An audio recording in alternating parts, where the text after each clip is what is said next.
بسم اللہ الرحمن الرحیم۔ السلام علیکم ورحمۃ اللہ وبرکاتہ۔ پیغام زندگی پر عارف علوی آپ کو خوش آمدید کہتا ہے۔ آج کی گفتگو کا عنوان تذکیر القرآن ہے۔ جس طرح پہلی تعارفی نشست میں نے عرض کیا تھا کہ 4 عنوانات کے تحت ہم انشاءاللہ العزیز آپ کے سامنے اپنی گزارشات رکھا کریں گے۔ تو تذکیر القرآن کے عنوان کے تحت آج کی گفتگو تلاوت قرآن کے حوالے سے ہوگی۔ قرآن حکیم نبی کریم صلی اللہ علیہ وسلم پر نازل ہونے والی رب ذوالجلال کی آخری کتاب ہے، جسے اللہ تعالیٰ نے ھدی للمتقین ارشاد فرمایا، جو اپنے اصل میں ھدی للناس ہے، انسانیت کے لیے ہدایت کا ذریعہ ہے، اور قیامت تک رب ذوالجلال نے اس کو اپنی حفاظت کا اعزاز عطا فرمایا۔ قرآن حکیم نبی کریم صلی اللہ علیہ وسلم پر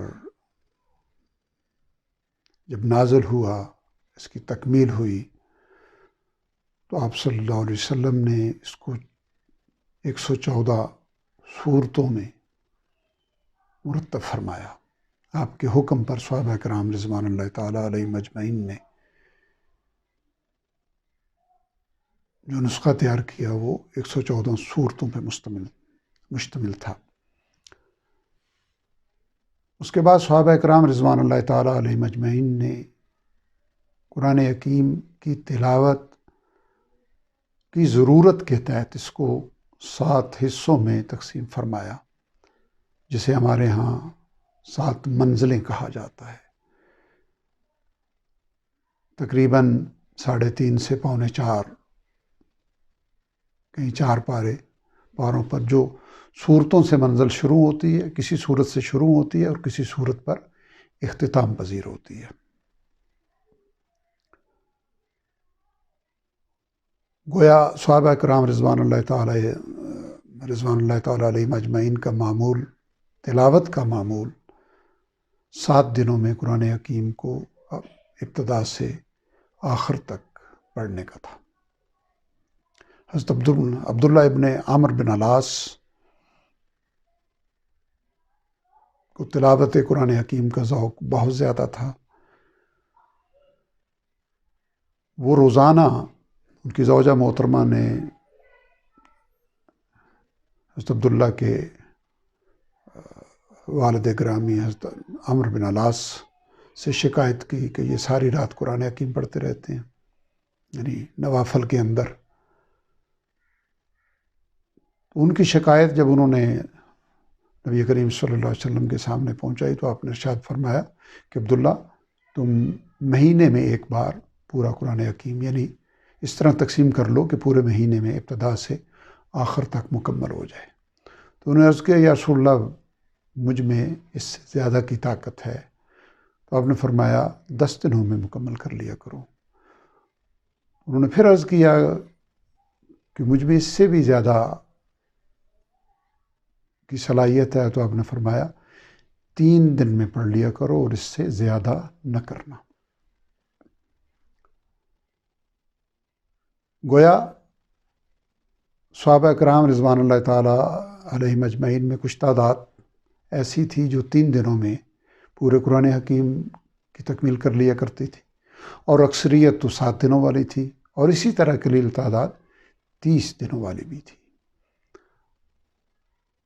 اور بہت عرصے بعد اسی لیے اسلاف نے، صحابہ کرام کے زمانے سے بعد، تابعین کے زمانے سے بعد، شاید تبع تابعین کے زمانے سے بھی بعد، اس کو 30 اجزاء میں تقسیم کیا۔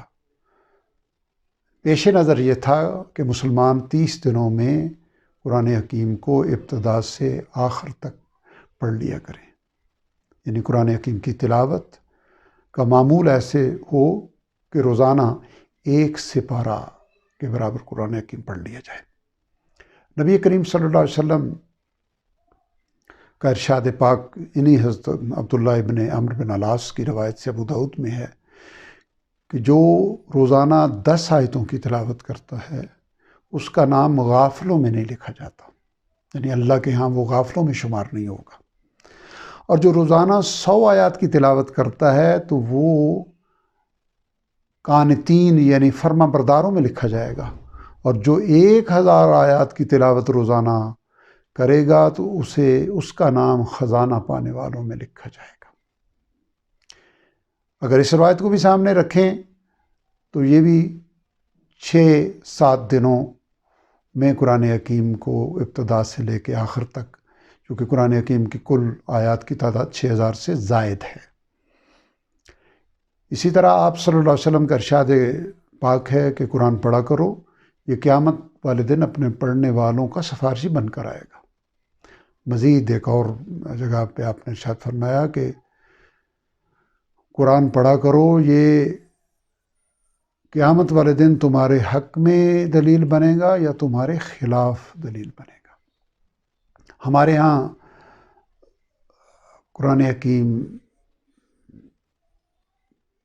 کے جتنے بھی نسخے پبلش ہوتے ہیں ان کے آخر میں دعائے ختم قرآن کے نام سے 2 دعائیں چھاپی جاتی ہیں، جن میں سے ایک چھوٹی ہے، ایک کافی طویل ہے۔ جو چھوٹی ہے اس کے الفاظ یہ ہیں کہ اللہم آنس فخشتی فی قبری، اے اللہ میری قبر کی وحشت میں میرا مونس و غمخوار بنا، غم گسار بنا۔ اللہم ارحمنی بالقرآن العظیم، اے اللہ مجھ پر رحم فرما اس عظمت والے قرآن کے ذریعے۔ ورزقنی تلاوتہ آناء اللیل و آناء النہار، اور مجھے رات اور دن کے اوقات میں اس کی تلاوت کی توفیق عطا فرمایا۔ گویا قرآن حکیم کی تلاوت صبح اور شام کے اوقات میں کرنا ایمان کا تقاضا ہے۔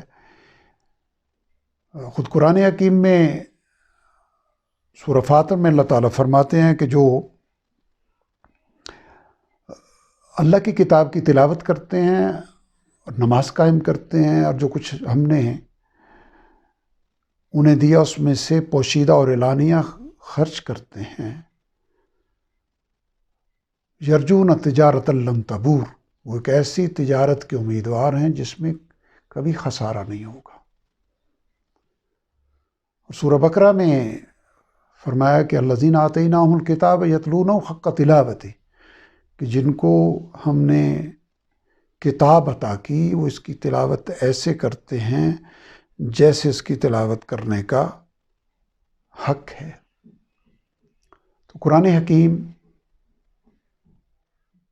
کی نعمت عظمیٰ کا تقاضا یہ ہے کہ ہم اپنے گھروں کو اس کی تلاوت سے آراستہ کریں، ہم اپنی صبح کا آغاز قرآن کی تلاوت سے کریں، ہم اپنے شام کا اختتام اس کی تلاوت سے کریں، ہم ہر نماز کے بعد کچھ حصہ قرآن کی تلاوت کریں، جس کے نتیجے میں ایمان بڑھتا ہے، جو انشاءاللہ ہم ان اثرات قرآن حکیم کی تلاوت کے اثرات اگلی نشست میں اس پہ انشاءاللہ العزیز ہم اپنی گزارشات آپ کے سامنے رکھیں گے۔ اللہ تعالیٰ قرآن حکیم کے ساتھ حقیقی معنی میں تعلق استوار کرنے کی توفیق عطا فرمائے۔ وآخر دعوانا الحمدللہ رب العالمین۔